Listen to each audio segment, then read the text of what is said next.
ఆయన అక్కడ నిలబడి ఉండగా లక్ష్మణమూర్తి లోపల స్త్రీల ఆభరణములు అంటే వాళ్ళు పెట్టుకున్నటువంటి వడ్డాణములు, పెట్టుకున్నటువంటి కంకణముల యొక్క ధ్వనులు వినపడ్డాయి.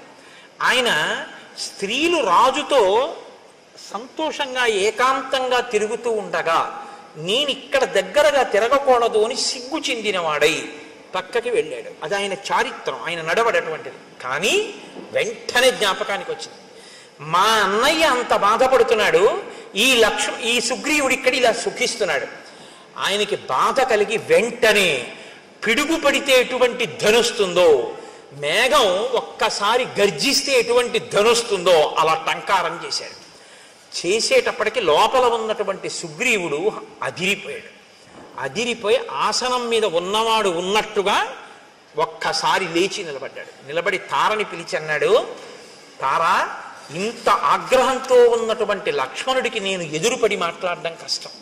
నేనున్న పరిస్థితిలో లక్ష్మణుడితో మాట్లాడలేను. కానీ రామలక్ష్మణులు గొప్ప చారిత్రం ఉన్నవారు. నీవు వెళ్ళి ఎదురుగుండా నిలబడి మాట్లాడితే నువ్వు ఏ స్థితిలో ఉన్నా సరే ఆడదాన్ని చూసేటప్పటికీ కోపాన్ని వదిలిపెట్టేస్తారు. కాబట్టి నువ్వు వెళ్ళి మాట్లాడు. నువ్వు మాట్లాడడంలో సమర్థురాలివి. నాతో మాట్లాడడానికి వీలైనంత రీతిలో లక్ష్మణుడి కోపం తగ్గిపోయిన తర్వాత నేను వచ్చి మాట్లాడతానన్నాడు. ఇప్పుడు తార లక్ష్మణుడి దగ్గరికి వెళ్ళింది. ఎలా వెళ్ళింది? అది తార గొప్పతనం అండి. కిష్కింధకాండలో ఒక మెరుపు తార. సాప్రస్కలంతి మదవిహ్వలాక్షి ప్రలంబకాంచి గుణహేమ సూత్ర సలక్ష్మణ లక్ష్మణ సన్నిధానం జగామతారా నమితాంగ యష్టి. ఆమె వడ్డాణం వేలాడిపోతోంది అంటే పెట్టుకుని లేదు. ఆమె మెడలో వేసుకున్నటువంటి హారములన్నీ కూడా పెట్టుకున్న కొక్కెములు జారిపోయి ఊడిపోయి ఉన్నాయి. ఆవిడ బాగా మధువు సేవించి ఉంది. కనుగుడ్లు తిరుగుడు పడి ఉన్నాయి. అంటే ఆమె శరీరం మీద ఉండవలసినటువంటివి ఏవీ సరిగ్గా లేవు. ఆమె అలాగే లేచి నిలబడి స్థిమితంగా నడవలేక తూలుతూ లక్ష్మణమూర్తి దగ్గరికి వచ్చింది. అలా వచ్చినటువంటి తన మిత్రుని యొక్క భార్యని చూసేసేటప్పటికీ అంత లక్ష్మణమూర్తి కూడా నా మిత్రుడి భార్య, నేను ఇలా కళ్ళెత్తి అటువంటి ఆవిడ్ని చూడకూడదని కోపాన్ని తగ్గించుకుని కన్నులు తలొక్కసారి ఉంచి పరమప్రసన్నుడై తన మిత్రుడి భార్య ఎదురుగుండా వచ్చింది కాబట్టి ప్రశాంతుడై పక్కకి నిలబడ్డాట. ఇప్పుడు తారంది, కిం కోపమూలం మనుజేంద్రపుత్ర కస్తేన సంతిష్టతి వాంగ్మిదేశే కశుష్క వృక్షం వనమాపతంతం దావాగ్ని మాసీదతి నిర్విశంక. లక్ష్మణ, ఏమి అలా అక్కడ నిలబడిపోయావు? ఎండిపోయినటువంటి చెట్లతో కూడినటువంటి వనంలో దావాగ్ని ప్రవేశిస్తే అటువంటి దావాగ్నితో కూడుకున్నటువంటి పెద్ద అగ్నిహోత్రం ఎండిపోయిన చెట్లని కాల్చుకుంటూ వస్తుంటే ధైర్యంగా దానికి ఎదురు వెళ్ళిన వాడు ఎవరు నీకు అపకారం చేశారు? కిమయం కామవృత్తస్తే లుప్త ధర్మార్థ సంగ్రహ భర్త భర్తృహితే యుక్తే నచైనం అవబుధ్యసే. లక్ష్మణమూర్తి అన్నారు, నీ భర్త ధర్మార్థ కామముల యొక్క సమన్వయాన్ని మర్చిపోయి కామోపభోగమునందు అనురక్తి కలిగి చెయ్యవలసిన కర్తవ్యాన్ని విడిచిపెట్టేసి ప్రమాదాన్ని కొని తెచ్చుకుంటున్నటువంటి విషయం నీకు తెలియదా తారా? నచింతయతి రాజ్యార్థం నాస్మాన్ శోకపరాయణాన్ సామాఖ్య పరిషత్ తారే కామమేవోపసేవతే. ఆయన రాజ్యాన్ని పట్టించుకోవట్లేదు, మంత్రుల్ని పట్టించుకోవట్లేదు, మంత్రులకి దర్శనం ఇవ్వట్లేదు, కేవలం కామాన్ని సేవిస్తున్నాడు. అలా ఉండడం తప్పు కాదా? సమాసాంశ్చతుర కృత్వా ప్రమాణం ప్లవగేశ్వర వ్యతీంతాంస్తాన్ మదవ్యగ్రో విహరన్నావబుధ్యతే. ఆయన ప్రత్యుపకారం చేస్తాను అని రామచంద్రమూర్తికి మాట ఇచ్చి రాముడి వలన ఉపకారం పొంది సమాసాం చతుర 4 నెలలు అయిపోయినా కుత్వా ప్రమాణం ప్లవగేశ్వర చేసినటువంటి మాట మరిచిపోయి వ్యతీతాంస్తాన్ మదవ్యగ్రో మదం చేత తాను చెప్పినటువంటి మాట తప్పిపోయి ఇలా తిరుగుతుండడం తప్పు కాదా అంటే తారంది, నకోపకాల క్షితిపాలపుత్ర నచాతి కోప స్వజనీ విధేయ తదర్థకామస్య జనస్య తస్య ప్రమాదమప్యర్కసి వీరసోఢుం. నాయన లక్ష్మణ, నువ్వు కోపించవలసినటువంటి సమయం ఇది కాదు. 2, నీ వారి యందు నువ్వు కోపం పెట్టుకోవచ్చా? నీ స్వజనుడయా సుగ్రీవుడు, తప్పు చేస్తే నువ్వు దిద్దాలి, అంతేకాని నువ్వు ఆయన మీద కోపం పెట్టుకోవడం ఏమిటి? కాబట్టి నువ్వు ఈ కోపాన్ని వెంటనే విడిచిపెట్టేటటువంటి ప్రయత్నం చెయ్యి. పైగా సుగ్రీవుడు కామాన్ని అనుభవిస్తూనే నీ కార్యాన్ని సాధించడానికి కావలసినటువంటి ప్రయత్నం చేస్తున్నాడు. సైన్యాన్ని పిలిపించడానికి నీలుడికి ఆదేశం ఇచ్చి ఉన్నాడు. ఈ మాట చెప్పారు కాబట్టి లక్ష్మణమూర్తి ఆగారు. హనుమ ఆనాడు వచ్చి ఎంత రక్షించారో చూడండి. కాబట్టి అధిక గుణములు కలిగినటువంటి వాడు ఎప్పుడూ కూడా తక్కువ గుణములు కలిగినటువంటి వాడిని క్షమించగలిగినటువంటి వాడై ఉండాలి. అంతేగాని అధిక గుణములు కలిగినటువంటి వాడు నీచమైన గుణములున్న వాడి పట్ల క్రోధంతో ఉంటే దానివల్ల ఉపకారం ఏముంటుంది? కాబట్టి నీ కోపాన్ని నిగ్రహించుకో. జానామి రోషం హరివీర బంధో జానామి కార్యస్య చ కాలసంగం జానామి కార్యం తయ్యత్కృతం నః తచ్చాపి జానామి యదత్ర కార్యం. చేసినటువంటి పని ఏమిటో నాకు తెలుసు, చెయ్యనటువంటి పని ఏమిటో నాకు తెలుసు, వేళ మించిపోయిందని నాకు తెలుసు, ఇప్పుడు చెయ్యవలసినటువంటి మహోపకారం ఏమిటో కూడా నాకు తెలుసు. తం కామవృత్తం మమ సన్నికృష్టం కామాభియోగాచ్చ నివృత్తలజ్జం క్షమస్వ తావత్ పరవీరహంత తద్భ్రాతరం వానరవంశనాథం. నాయన, విశేషమైనటువంటి కామం చేత సిగ్గు అనేటటువంటి మాట విడిచిపెట్టి భోగం అనుభవిస్తూ సుగ్రీవుడు ఇప్పుడు నా దగ్గరే ఉన్నాడు లోపల మందిరంలో. అటువంటి సుగ్రీవుణ్ణి నీ సోదరుడిగా భావించి నువ్వు క్షమించవలసింది. మహర్షయో ధర్మ తపోభికామాః కామానుకామాః ప్రతిబద్ధమోహాః అయం ప్రకృత్యా చపలః కపిస్తు కథం నన సజ్జేత సుఖేషు రాజా. ఇంతకాలం ఎక్కడో పర్వత శిఖరాల మీద తిరిగాడు, సుఖం అంటే ఏమిటో తెలియదు. ఇంతకాలానికి రాజ్యము భార్య దొరికాయి కాబట్టి కామంలో అన్నిటినీ మరిచిపోయాడు. కాబట్టి నాయన, నీవు ఈ విషయాన్ని దృష్టిలో పెట్టుకొని, సుగ్రీవుడు నీకు దాసానదాసుడు, ఆయన అవసరమైతే దేన్నైనా మీకోసం విడిచిపెట్టేస్తాడు. తదాగచ్చ మహాబాహో చారిత్రం రక్షితం తయా అచ్చలం మిత్రభావేన సతాం దారావలోకనం. లోపలికొచ్చి సుగ్రీవుణ్ణి చూడు. సుగ్రీవుణ్ణి నువ్వు చూడడానికి అభ్యంతరం ఏంటి? ఆయన భార్యలతో కూడి ఉండగా లోపలికి అలా వస్తానంటావా? మిత్రుడైనటువంటి వాడు, మంచి నడవడి కలిగినటువంటి వాడు, భార్యాసహితుడైన మిత్రుణ్ణి చూడడానికి లోపలికి వచ్చినా ఏమీ దోషం లేదు. లోపలికి రమ్మని వెళ్ళాడు లక్ష్మణమూర్తి. రుమని ఒక తొడ మీద కూర్చోపెట్టుకుని చుట్టూ వానరకాంతలతో కామోపభోగాన్ని అనుభవిస్తూ కనుగుడ్లు తిరుగుడు పడుతూ బాగా మధుపాలాసక్తుడై హారములు చెదిరిపోయి ఉన్నాడు ఆ సుగ్రీవుడు.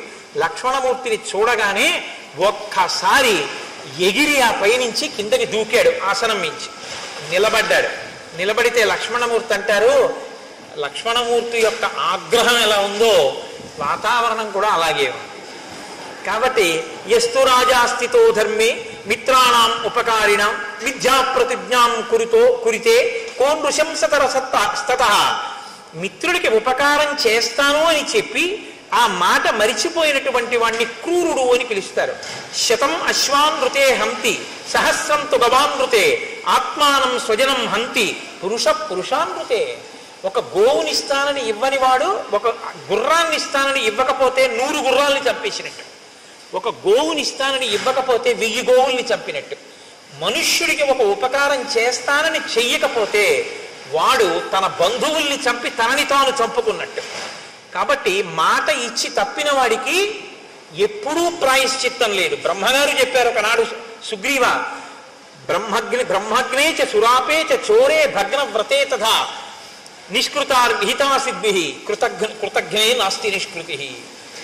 బ్రహ్మహత్య చేసిన వాడికి, సురాపానం చేసిన వాడికి, దొంగతనం చేసిన వాడికి, వ్రతం చేస్తానని చెయ్యని వాడికి నిష్కృతుంది. కానీ కృతజ్ఞుడై చేసిన ఉపకారం మరిచిపోయిన వాడికి మాత్రం ఒక్క నాటికి ప్రాయశ్చిత్తం లేదు. కాబట్టి ఈ గ్రామ్య భోగాన్ని అనుభవించడం మానేసి చెయ్యవలసిన ఉపకారాన్ని చెయ్యి. లేకపోతే వాలి వెళ్ళిన మార్గం మూసుకుపోలేదని గుర్తుంచుకో. రాముడు చెప్పాడు ఈ మాట అని చెప్తే, తారా మహాతల్లండి, ఆవిడ వెంటనే లేచింది. నాయన, నువ్వంత కోపంగా మాట్లాడకూడదు. ఎందుకో తెలుసా? ఒక్కటే కారణం, రాముని వలననే ఈ రాజ్యం కలిగింది, రాముని వలనే ఈ సుఖం కలిగింది. సుగ్రీవుడికి ఆ విషయం తెలుసు. కానీ ఎక్కడ మిలిక పెట్టిందో చూడండి. అంత మధుపానాసక్త అయ్యున్నా అంత భర్తతో భోగింపబడుతూ కనుగుడ్లు తిరుగుడు పడుతూ తను బయటికొచ్చినా లక్ష్మణుడు ఇంకా మళ్ళీ ఇంకొక మాట మాట్లాడకుండా ఉండడం కోసం ఎక్కడ బంధనం వేయాలో అక్కడ వేసేసిందంతే. వేసేసేటప్పటికి ఇంత లక్ష్మణమూర్తి ఇక మాట్లాడడం కుదరలేదు. ఆవిడంది, నాయన నువ్వు ఇవాళ ఈ మాట అంటున్నావు కానీ ఒక్క మాట గుర్తుపెట్టుకో, సహిప్రాప్తం నజానీతే కాలం కాల విదాంబరానికి లొంగిపోయి మాట మరిచిపోతే అది పెద్ద విశేషమా? కాబట్టి దాని గురించి నువ్వు అంత మనసులో పెట్టుకోకూడదు, క్షమించు. ఇప్పుడు లక్ష్మణుడు ఇంకో మాట అన్నాడు అనుకోండి, విశ్వామిత్రుడి మీద మాట పెరుగుతుంది. తన గురువుని తాను అవమానింపజేసుకోవచ్చా? విశ్వామిత్రుడు అంతటి వాడు లొంగిపోయాడు అంది. అందుకని మీరు రాముడి దగ్గర నిల్చోండి. కాబట్టి ఆయన ఏవి బెంగ పెట్టుకోవద్దు నాయన, కార్యం జరుగుతుంది, విడిచిపెట్టు. అప్పుడు లక్ష్మణమూర్తి చెప్పినటువంటి మాటలకి సుగ్రీవుడు ఆ తార చెప్పిన మాటలకి లక్ష్మణమూర్తి శాంతించారు. సుగ్రీవుడు లేచి నిలబడి, నాది పొరపాటైపోయింది, నా తప్పు మన్నించు, నేను తప్పకుండా ఉపకారం చేస్తాను, నా ఐశ్వర్యము ప్రాణస్థా శ్రీశ్చ కీర్తిశ్చ కపిరాజ్యంచ శాశ్వతం రామ ప్రసాదాత్ సౌమిత్రే పునఃప్రాప్తం ఇదం మయా. ఇవన్నీ నాకు రాముడి వల్ల వచ్చినవి. కాబట్టి ఆయనకి నేను ఉపకారం చెయ్యడమా?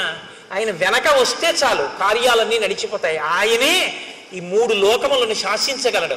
ఒక బాణంతో 7 సాలవృక్షములను పర్వత శిఖరమును పాతాళాన్ని కొట్టినవాడు రావణుణ్ణి కొట్టలేడా? ఏదో నాకు కీర్తినివ్వడానికి వెంట రమ్మంటున్నాడు, తప్పకుండా వస్తాను, ఉపకారం చేస్తానన్నాడు. హనుమని పిలిచారు, దశ దిశల నుంచి వానరముల్ని పిలవమన్నారు. అబ్బో ఎన్ని పర్వతాల నుంచో, మహేంద్రగిరి, హిమవత్ పర్వతము, వింధ్యాచలము, కైలాసము, సముద్రాల దగ్గర నుంచి, తాపవనం దగ్గర నుంచి, పద్మకాలవనం నుంచి, అంజనాద్రి నుంచి, మనస్సిల గుహ, మేరు పర్వతం, మహారుణ పర్వతం నుంచి అనేక మంది వానరులు, కొన్ని కోట్ల మంది, 3 కోట్ల మంది అంజనాద్రి నుండి, అలాగే అష్టాద్రి నుండి 10 కోట్ల మంది, 1000 కోట్ల మంది కైలాస శిఖరం మించి, హిమవత్ పర్వతం మించి కొన్ని 1000 కోట్లు, ఎర్రటి వర్ణం కలిగినటువంటి వాళ్ళు వింధ్య పర్వతం మించి కొన్ని కోట్లు, ఇంతమంది వానరులు బయలుదేరి వచ్చేశారు. వచ్చేస్తే రామచంద్రమూర్తి దగ్గరికి సుగ్రీవుడు లక్ష్మణ సహితుడై వెళ్ళాడు. వెళ్ళి పాదముల మీద పడి నమస్కరించాడు. నాది పొరపాటైపోయింది, మన్నించండి అన్నాడు. ఒక్కసారి చుట్టూ చూశారట. చుట్టూ చూస్తే యథార్థంగా కిష్కింధకాండలో చెప్పిన వర్ణనతోటే నేను ఉపన్యాసాన్ని పూర్తి చేస్తున్నాను. ఆనాడుట భూమి అంతా కూడా ఒక్కసారి పరాగము పైకి లేచిందిట. గాలికి చెట్లన్నీ అల్లల్లాడిపోయేట. ఆ పర్వతాలు, శిఖరాలు, నదులు ఎక్కడ చూసినా వానరాలే. ఆకాశం అంతా చీకటి కమ్మేసిందిట. కొన్ని కోట్ల వానరములు, రేపు వివరంగా చెప్తాను, అద్భుతములు, శంఖములు, లెక్కలు చెప్పడం కుదరదు. కోటిని కోటి పెట్టి హెచ్చవేస్తే ఎన్ని సున్నలు వస్తాయో అన్ని కోట్ల మంది వానరములు వచ్చేసాయి. 10 రోజులలో రాకపోతే చంపేస్తానన్నాడు సుగ్రీవుడు. కొండలు నిండిపోయాయి, పర్వతాలు నిండిపోయాయి, శిఖరాలు నిండిపోయాయి, చెట్లు నిండిపోయాయి. వాళ్ళు వస్తున్నటువంటి వేగానికి చెట్లు కదిలిపోయాయి. భూమి మీద ఉన్నటువంటి పరాగమంతా లేచిపోయింది. ఎక్కడ చూసినా భల్లూకములు, లాంగూలములు, వానరములతో కిష్కింద చుట్టుపక్కల అంతా నిండిపోయి వానరములనేటటువంటి వర్షం వచ్చిందా అన్నట్టుగా ఉండిపోయింది. అంతా చీకటి కమ్ముకుపోయింది. అటువంటి చోట పరమ సంతోషంతో రామచంద్రమూర్తి మనసు చల్లబడింది. అందరూ సంతోషించారు. సుగ్రీవుడు లేచి రామచంద్రమూర్తికి నమస్కరించారు. రామచంద్రమూర్తి ఎంతో ప్రసన్నులయ్యారు.